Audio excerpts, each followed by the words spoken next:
कहते हैं ना, वक्त भले बदलता है लेकिन आदमी की नीयत बदले ये जरूरी नहीं है। बुढ़ऊ बाइडेन ने 1992 में भी भारत को धोखा दिया था और आज एक बार फिर भारत को धोखा दिया। पर इन सब के बीच जहां अमेरिका ने भारत को धोखा दिया तो रूस ने सबसे बड़ा तोहफा भारत के लिए बढ़ा दिया है। जानेंगे रूस ने ऐसा क्या बढ़ाया है। जियोपॉलिटिक्स में मचा हुआ है धमाल। आइए जानते हैं इन खबरों को विस्तार से। बाइडेन जैसे ही 2021 में गद्दी पर बैठे उसी वक्त लग गया था कि बाइडेन भारत के लिए कुछ खास नहीं होने वाले हैं, बल्कि भारत के लिए वैसे ही रहेंगे जैसे पहले रहे हैं। बाइडेन को लेकर शंका हमेशा से मन में रही है। ट्रंप को हमेशा से भारत का अच्छा दोस्त माना गया है और ट्रंप के आने के बाद कई ऐसे फैसले भी हुए जिसने दिखाया कि अमेरिका और भारत के बीच रिश्ते बढ़े। वो तो मानिए कि बाइडेन जो वहाँ के पॉलिसी मेकर हैं उनकी वजह से बहुत कुछ काबू में रहकर काम कर रहे हैं, वरना बाइडेन कभी भी भारत के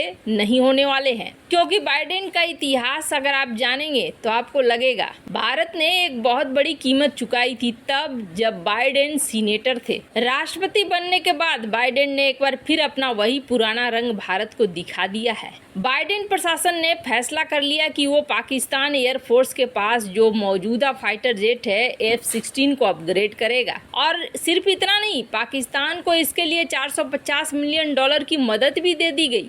अमेरिका जो खुद को भारत का सच्चा साथी बताता है उसने एक बार फिर पीठ पर छुरा भोंका है। बात साल 1992 की है जब बाइडेन डेलावेयर से डेमोक्रेटिक पार्टी के सीनेटर थे। अमेरिका में उस वक्त बतौर राष्ट्रपति जॉर्ज बुश थे और सोवियत संघ का पतन हो चुका था। एक अलग देश के रूप में रूस ने अपनी नई शुरुआत की थी। इस नए देश के कमान राष्ट्रपति बोरिस येल्सिन के हाथ में था। दूसरी तरफ भारत में आर्थिक सुधारों का दौर शुरू हो चुका था। जनवरी 1991 में भारत ने सोवियत संघ की अंतरिक्ष की संस्था से 235 करोड़ रुपए की एक डील साइन की थी और इस डील के तहत भारत को 7 क्रायोजेनिक इंजन मिलने थे। इसके अलावा ट्रांसफर ऑफ टेक्नोलॉजी पर भी बात बन गई थी। भारत को ये इंजन अपने GSLV प्रोजेक्ट के लिए चाहिए थे। भारत के सामने फ्रांस ने भी इस इंजन का ऑफर दिया था, लेकिन ये ऑफर था करीब 1000 करोड़ का। ऐसे में भारत ने उस ऑफर को ठुकरा दिया। उस डील पर अमेरिका ने खूब राजनीति की, उसकी खूब अगुवाई की, किसी और ने नहीं बल्कि बाइडेन ने।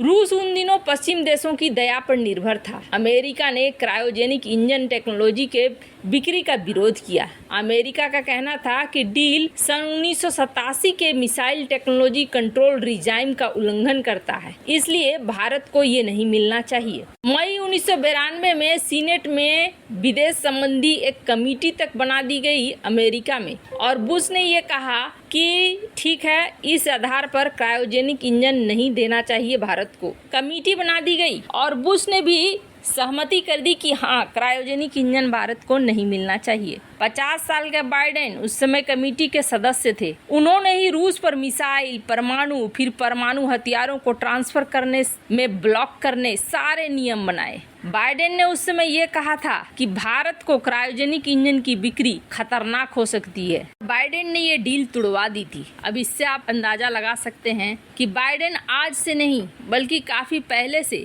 भारत के लिए सही नहीं रहे। हालांकि भारत को इंतजार करना पड़ा और बाद में भारत को मिल गए ये क्रायोजेनिक इंजन और भारत ने खुद का इसे विकसित कर लिया। 280 करोड़ रुपए लगाए लेकिन खुद का बन गया। पर बाइडेन की जो छवि थी भारत के प्रति वो सामने नजर आती रही और वो दिखता रहा। अब इस बार जो बाइडेन ने भारत की पीठ पर छुरा घोंपा है, इस बीच रूस ने भारत को एक बड़ा तोहफा देने का फैसला कर लिया है और ये तोहफा भारत के लिए बहुत महत्वपूर्ण है। और अब तो सही मानिए भारत बिल्कुल खुल्लम खुल्ला जाके इस तोहफे को साइन भी करेगा। अब हो ये रहा है, अब तक अमेरिका चिढ़ा हुआ था कि भारत पेट्रोलियम उत्पाद और क्रूड ऑयल खरीद रहा है रूस से, लेकिन अब तो रूस ने अपने सबसे बड़े खजाने को खोल दिया है। और ये सबसे बड़ा खजाना कैसे है कि इसके लिए चीन में मार मची रहती है। दरअसल रूस की सबसे बड़ी कोयला आपूर्ति कंपनी है साइबेरियन कोल एनर्जी कंपनी सुक, और ये सुक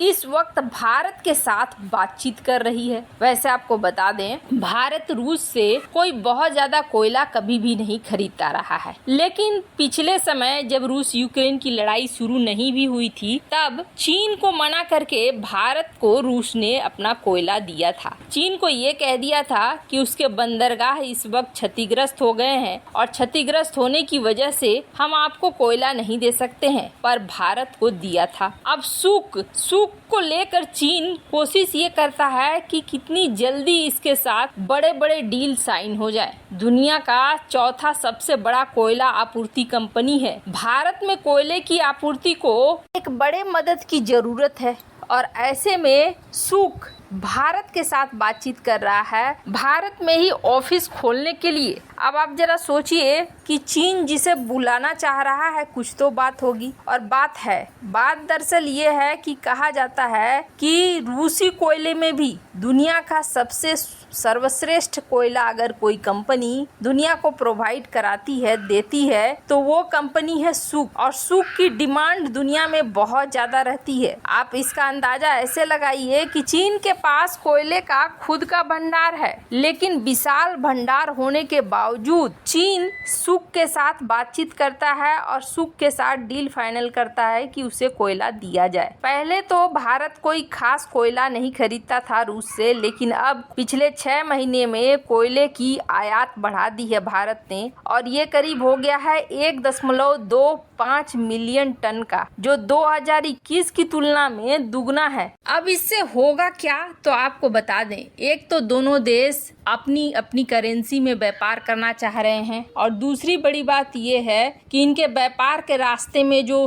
रुकावटें आ रही हैं, जैसे कि सप्लाई चेन, रसद का विकल्प, डिमांड जनरेशन, भारत में कोयला कहाँ पे लगाया जा सकता है कहाँ नहीं, इन सब को लेकर दोनों ही देश आपस में बातचीत भी कर रहे हैं। और कहा जा रहा है कि इसमें सबसे बड़ी भूमिका अगर कोई निभाएगा तो वो भूमिका होगी जो नॉर्थ कॉरिडोर है उसकी। नॉर्थ कॉरिडोर पूरी तरीके से चालू हो जाएगा और नॉर्थ कॉरिडोर के चालू होने के बाद भारत को या फिर रूस को किसी तीसरे चौथे देश की जरूरत नहीं पड़ेगी। इसी के जरिए सीधे व्लादिवोस्तोक पोर्ट से भारत तक कोयला पहुंचता रहेगा। वैसे आपको बता दें, पीएम नरेंद्र मोदी ने हाल ही में इस रूट का इस्तेमाल करने के लिए बार बार कहा भी था और ऐसा लगता है जैसे अब ये रूट धमाल मचाने के लिए तैयार है। अमेरिका को ये बातें बिल्कुल भी अच्छी नहीं लग रही होंगी, पर क्या करें, जैसे को तैसा करना पड़ता है। वैसे इन सब मामले में आपकी क्या राय है, कमेंट कर जरूर बताएं। जल्द मिलते हैं अगली वीडियो में नई खबर के साथ।